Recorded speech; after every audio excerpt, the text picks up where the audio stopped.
Tia Sônia vai para mais uma aula, né? Hoje é História, tá certo? Ó, hoje é sexta-feira, 16 de abril de 2021. Vamos para a nossa oraçãozinha. Em nome do Pai, do Filho e do Espírito Santo. Pai nosso que estais no céu, santificado seja o vosso nome, venha a nós o vosso reino, seja feita a vossa vontade, assim na terra como no céu. O pão nosso de cada dia nos dai hoje. Perdoai as nossas ofensas, assim como nós perdoamos a quem nos tem ofendido, e não nos deixeis cair em tentação, mas livrai-nos do mal. Amém, né? Então vamos para a nossa agenda de hoje, ó. Sexta-feira, 16 de abril de 2021. A nossa disciplina é História, o nosso conteúdo é Revoltas no período colonial, Tensão nas regiões das Minas, tá? Tarefinha de casa. No livro de História, páginas 40, 42 e 43 e folha, viu, gente? Com a revisão de História. E hoje vai também o roteiro, tá? Então vamos lá para a nossa aulinha, tá bom?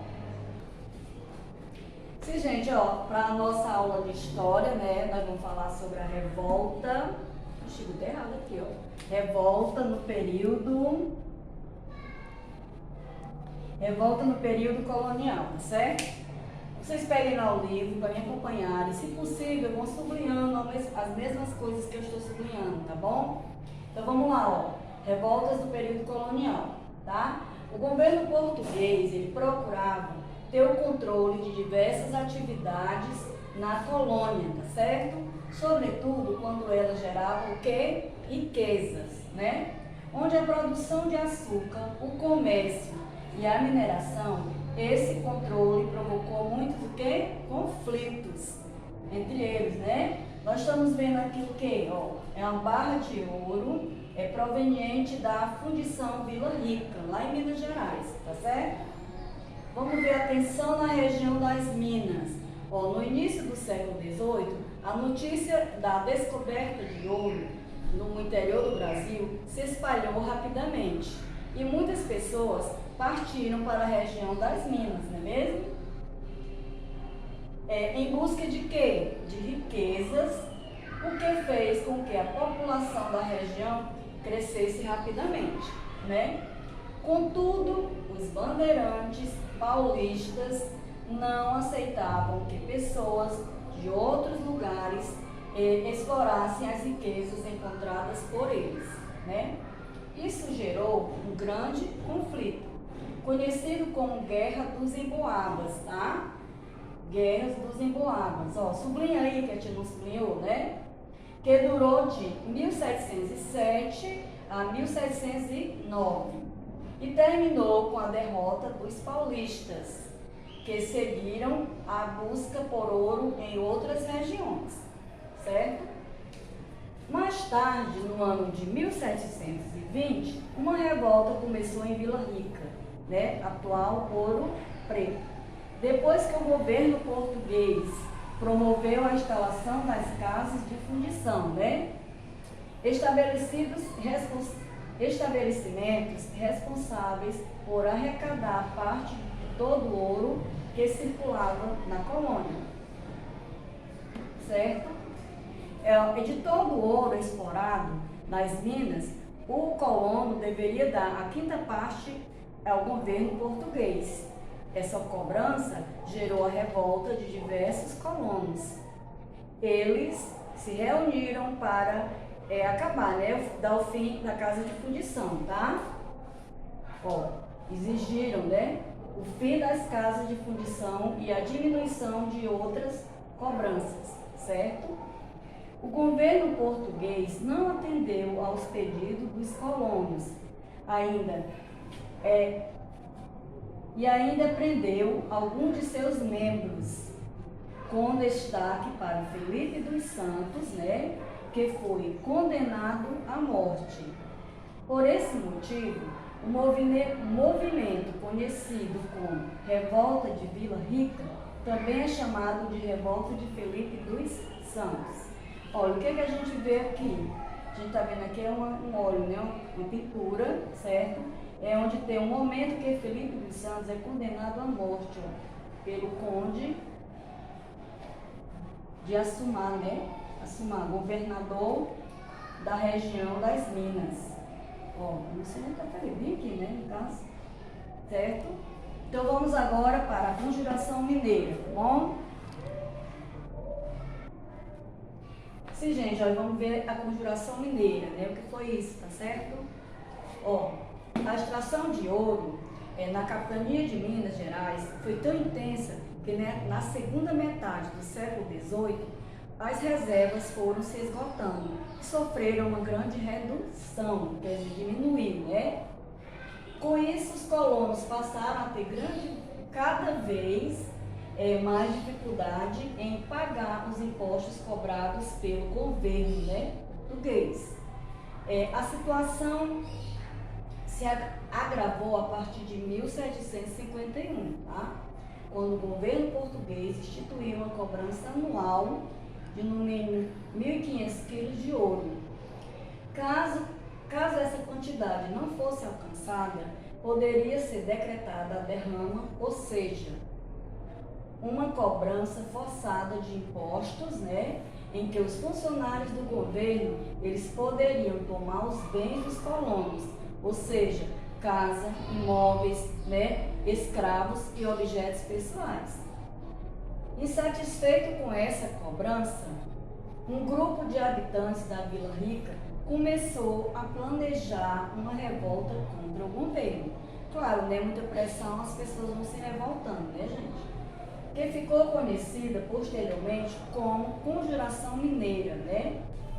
Entre os membros da conjuração havia fazendeiros, militares, médicos, comerciantes e religiosos, certo? Os revoltosos faziam reuniões secretas nas quais discutiam a independência da colônia em relação a Portugal, né? Como parte do projeto de independência, eles chegaram, inclusive, a criar uma bandeira, que é essa daqui, né? Essa aqui é a atual bandeira do estado de Minas, né? Certo? O plano do grupo era iniciar a revolta no dia da cobrança da derrama, em 1789. Isso jamais aconteceu, né? Pois o movimento foi denunciado por um de seus membros. Sempre tem, né? Uma pessoa que entrega. O coronel Joaquim Silvério dos Reis, certo?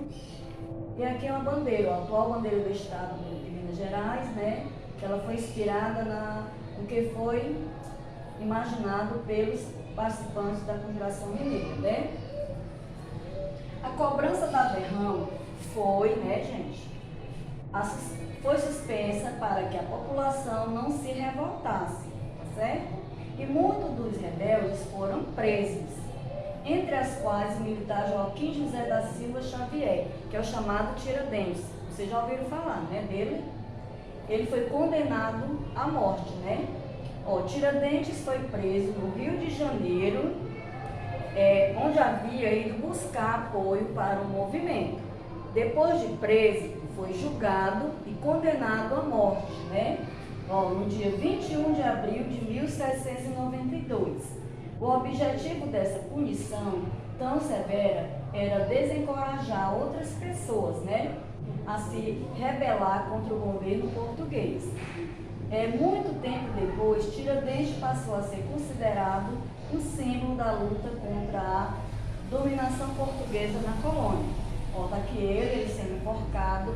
É por isso que ainda hoje a gente comemora, né? Que ele ficou como um símbolo da luta contra a dominação portuguesa na colônia, né, gente? Hoje em dia não tem mais, assim, esse tipo aqui de punição, não, né, gente? A gente sabe que aqui no Brasil a pena só vai até 30 anos, né? Não chega, não tem pena de morte, não é mesmo? Então, esse foi o nosso assunto de hoje, tá certo? Vamos agora para o nosso livro de história. Sim, o livro de história, né? Aí vamos para a página 40. Primeira questão, complete as frases. A foi um conflito entre bandeirantes e imigrantes que também desejavam explorar o ouro. B. As eram os locais em que o ouro era derretido e transformado em barras para depois ser separada a parte destinada à metrópole daquela que ficava na colônia. C. O movimento chamado de questionava a criação das casas de fundição e pedia a diminuição das riquezas. 2. Na época colonial, caso um colono tivesse as barras de ouro representadas a seguir, quantas barras deveriam ser entregues ao governo português? Circule-as. Terceira, explique com suas palavras que semelhanças podem ser apontadas entre a Guerra dos Emboabas e a Revolta de Vila Rica. Vamos para a página 42, só tem uma questão, né? O principal objetivo dos colonos que se dirigiam às minas era encontrar muito ouro e enriquecer? Você acredita que essas pessoas alcançaram esse objetivo? Justifique. Vamos para a página 43, né? Segunda questão. Após analisar o gráfico, complete as frases com um dos termos indicados, né? Aí vem a 1739 foi o ano em que a produção de ouro foi menor, maior ou pior. Em 1789, a cobrança de impostos pelo governo português representava quase da quantidade de ouro produzida na colônia naquele ano, um quinto, a metade e o dobro.